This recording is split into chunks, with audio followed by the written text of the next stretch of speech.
This is the hardest fragrance related video that I have ever had to make. That is because I've given myself the insanely hard challenge of deciding my 25 favorite fragrances out of my 300 plus bottle collection, taking those 25 fragrances and then ranking them from worst all the way to best. These 25 fragrances will be ranked based on 3 key categories: smell, performance, but most importantly, how often do I keep coming back to wear the fragrance?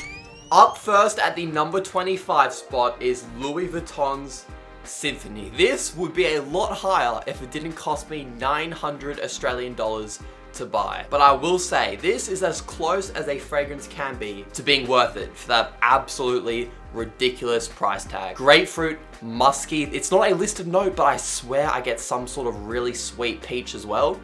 Some guys are going to find this too feminine, and most guys are going to think this is way too expensive for a bottle of scented alcohol, which I totally understand. But if you have the money and if you like really sweet, realistic citrus fragrances, this is a straight 10 out of 10. In at the number 24 spot is a fragrance that not enough people talk about, and that is Prada L'Homme Intense. Prada L'Homme EDT is an amazing fragrance as well, but the Intense gets talked about even less, and I think this fragrance is honestly a masterpiece. You still get that really nice powdery iris from the original Prada L'Homme EDT, but it adds in some leather. It's definitely more creamy, and in my opinion, a much darker and mysterious smelling fragrance. This is what you wear at nighttime when it's cold outside, you're wearing a suit and a tie. It's honestly one of the best special occasion fragrances in my entire collection.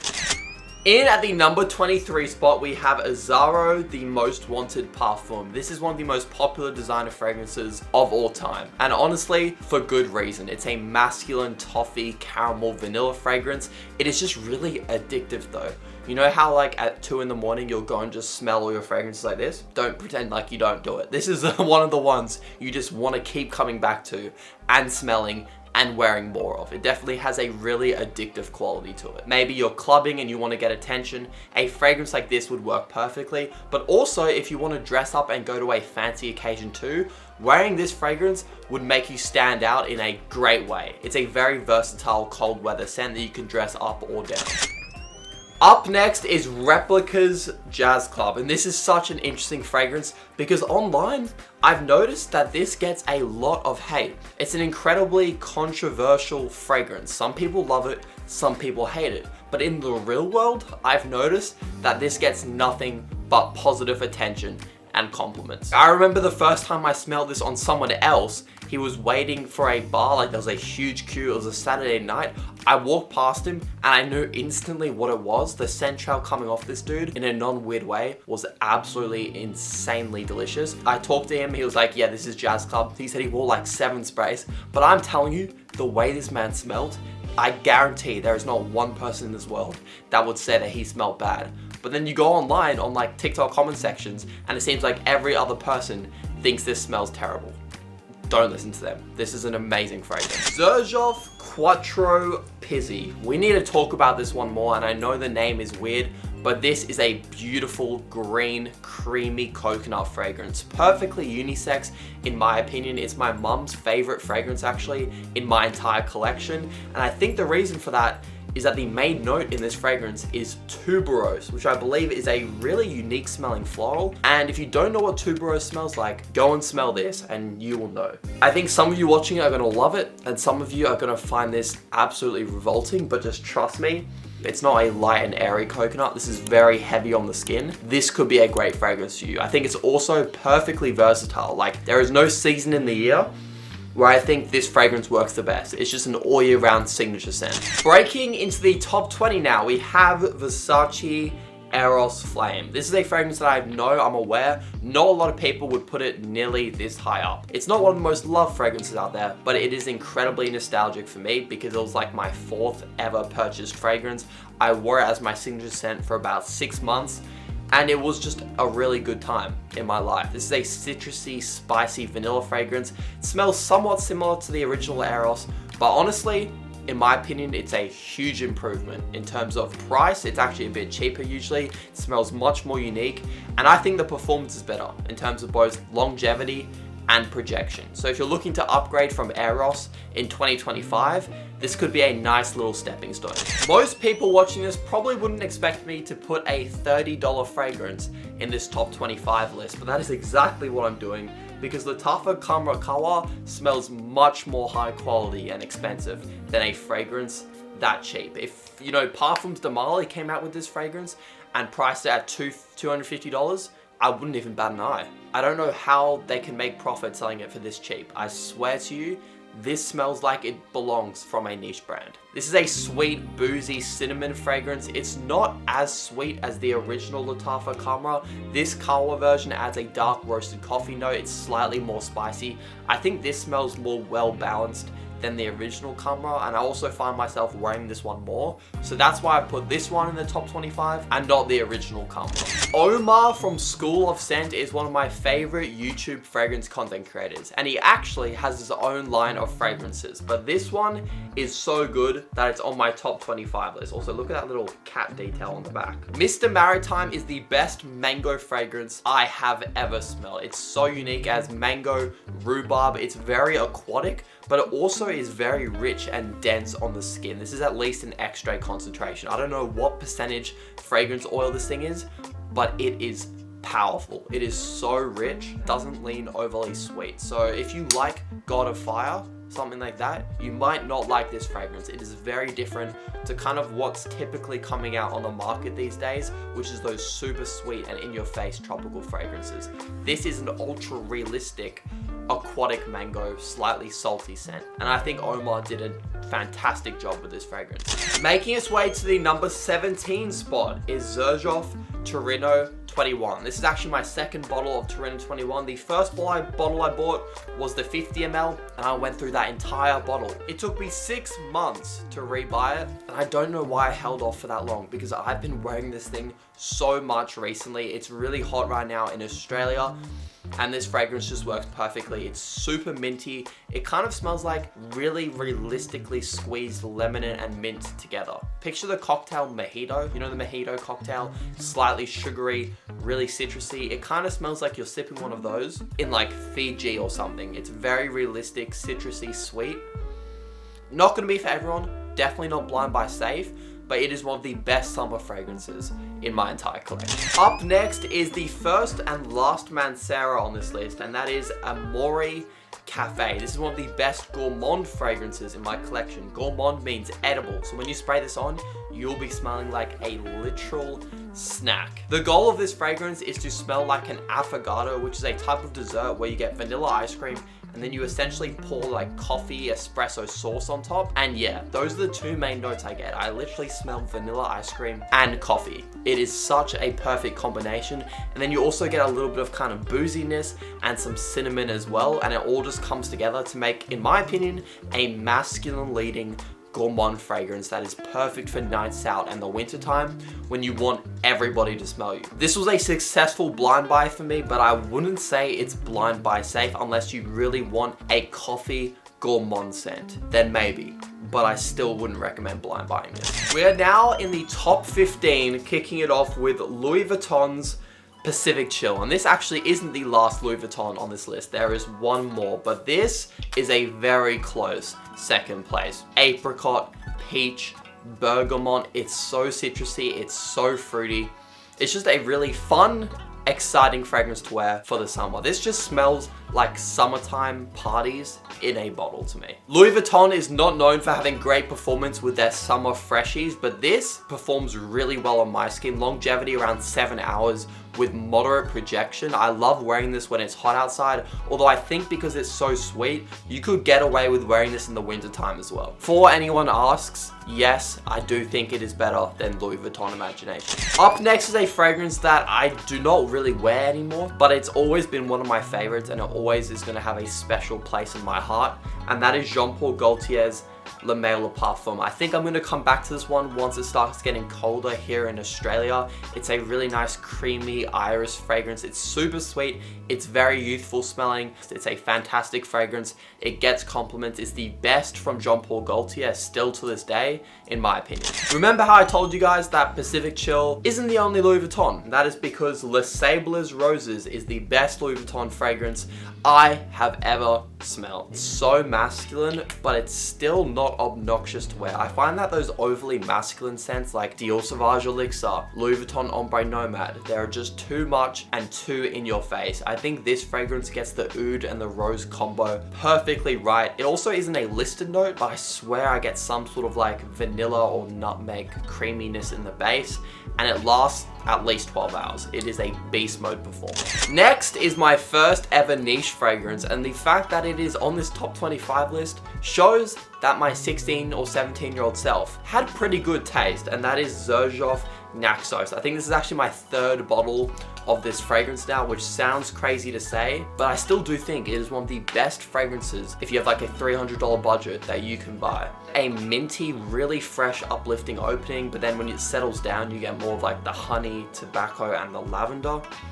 A lot of people will call this like a winter fragrance because of that honey and the richness, but I find it is so fresh and minty off the top that you could wear this all year round. I think this is somewhat blind buy safe. I did it, it worked out for me. I'm not telling you to do it. This is a fantastic fragrance. At the number 11 spot is Parfums de Marly Greenly. This is an amazing summer fresh fragrance. It's the best fresh fragrance from the Parfums de Marly brand, in my opinion. The opening just smells like super realistic, but still candied green apple. And then in the dry down, the apple's still kind of there, but it becomes a more woodsy, kind of like oak mossy fragrance. It's hard to explain the dry down. This is another niche fragrance where, although I'm not going to recommend it, if you want to smell like a sweet candied green apple, this could be blind buy safe. And I don't know many people that don't like this fragrance. This gets compliments, it works all year round, and the performance is nothing to laugh at either, around 9 hours longevity with moderate projection. This is just a solid fragrance. We have finally made it to the top 10, and I'm gonna kick it off with a fragrance a lot of you guys have been saying that I've left behind, but I promise you I haven't, and it is MFK's Oud Satin Mood. I mean, look at that den. How can you guys say I've left this behind? Look how much. It is also one of my best friend's signature scents now, so anytime I go out with him, I'm obviously not going to break the #1 fragrance rule and wear the same fragrance as him. But this is a really sweet, jammy rose, vanilla, and very slight oud fragrance. I don't get a lot of oud, to be honest, even though it is called Oud Satin Mood. But if you like rose, if you don't mind that this potentially leans feminine, honestly, Oud Satin Mood is always going to be a 10 out of 10 in my books, whether I'm wearing it at that time or not. Adamo #1, maybe the coolest bottle in my entire fragrance collection, but I first tried this brand around 3 months ago when I went to Essence, which is a niche perfume convention in Italy, and this ended up being my favorite fragrance that I tried at that entire convention. I don't know if you guys can tell by now, but rose is probably my favorite note, and that is the dominant note in this fragrance, but I get a lot of similarities to Xerjoff 40 Knots. It's perfectly unisex. Just try and get a sample if you can. I'm sorry, I actually don't know how to describe this fragrance. A fragrance I do know how to describe is Mind Games Queening, one of the best vanilla fragrances of all time, and this used to be my #1 fragrance. And fun fact, it's my dad's favorite fragrance. This is a buttery, creamy, powdery vanilla fragrance that is really interesting and unique. It's very fluffy and realistic vanilla, but the iris and the rum together, they're subtle, but they just help the vanilla. It just boosts it. It's a beautiful fragrance. It's expensive, but it's one of the best vanillas I've ever smelled still to this day. Up next is a fragrance I literally got 1 week ago, and that is Acro Baked. Now, Acro makes fragrances based of very specific imagery. So baked, as you may guess, a baked good. In this case,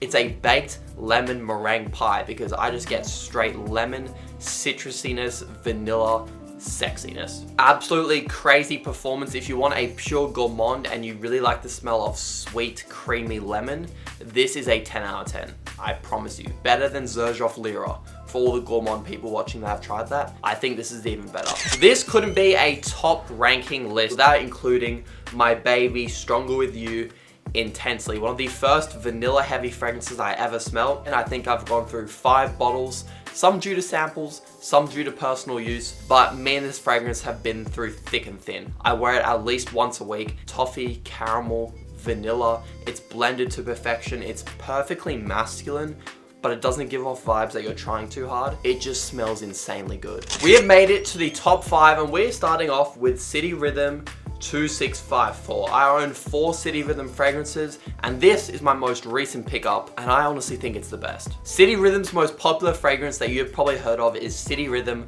Miami. They also have a fragrance called City Rhythm San Diego. 2654 is the coordinate point in between those 2 cities. So as you can probably guess by now, this smells like a hybrid of those 2 fragrances. You essentially get the creamy coconut and booziness of City Rhythm Miami mixed with like the orange zestiness and slight spiciness of San Diego. It's perfectly blended. You can use this all year round. It's very heavy, so it might not be the best for super hot summer days, but summer night parties, even in the winter time, this is the perfect tropical fragrance. Look at this atomizer too.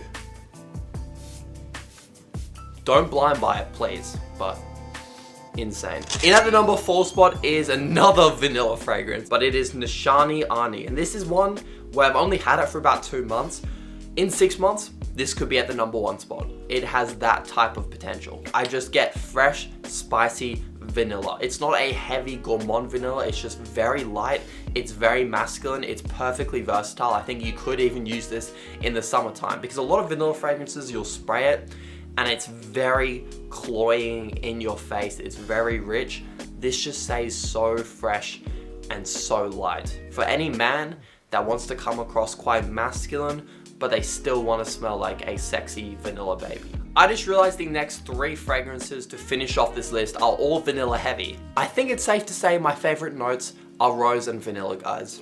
I think I'm a basic bitch. What I like to call a bakery in a bottle. Parfums de Mali Ojan. This literally smells like you walked into a freshly opened bakery at 6 in the morning and they just finished making all of their croissants, their hot cross buns, and whatever hell else the bakery is selling. This is just straight toasted Cinnabons in a bottle. That's the best way to describe Ojan. In at the runners-up spot is MFK's Grand Soir. It took over a year for me to truly like this fragrance enough to buy it, and then when I finally started wearing it because I had the full bottle, I completely fell in love with it. Me and Grand Soir had the hardest relationships I've ever tried to build with a fragrance. I mean, I tried it once a week for a year before I liked it. This is just straight amber and vanilla, but it's blended in a very, very unique and just amazing way, in my opinion. The smell is the same from opening to dry down. It's a simple and linear fragrance, but it never gets boring. It smells extremely expensive. Like, I would never wear this unless I'm dressed up, personally. Don't blind buy this one, even if you like amber and vanilla fragrances. It is special. You may not like it at first sniff, but give it time, and I promise it will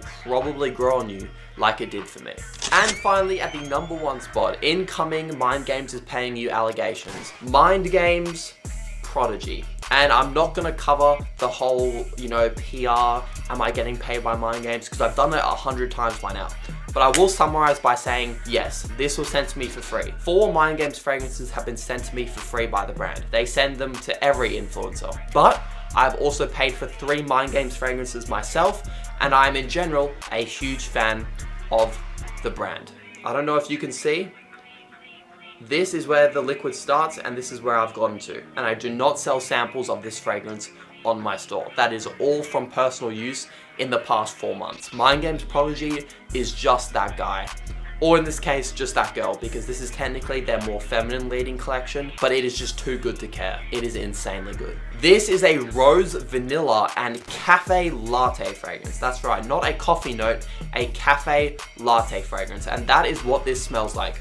To me, it smells like a vanilla chai latte in a bottle, which is actually my favorite type of coffee. So maybe that's why I love this so much, but every time I spray it on, I just feel comforted, and it's just a very cozy but still sexy fragrance. I mean, I wear this multiple times a week. It is my baby. Could not live without this. I would spend $1,000 on this fragrance to keep it. That is gonna wrap it up on ranking the top 25 fragrances in my entire 300+ bottle collection from worst to best. Let me know what you think of my ranking. Let me know what you think of my top 25 choices. Like, subscribe if you enjoyed the video, and I'll catch you guys in the next one. Peace.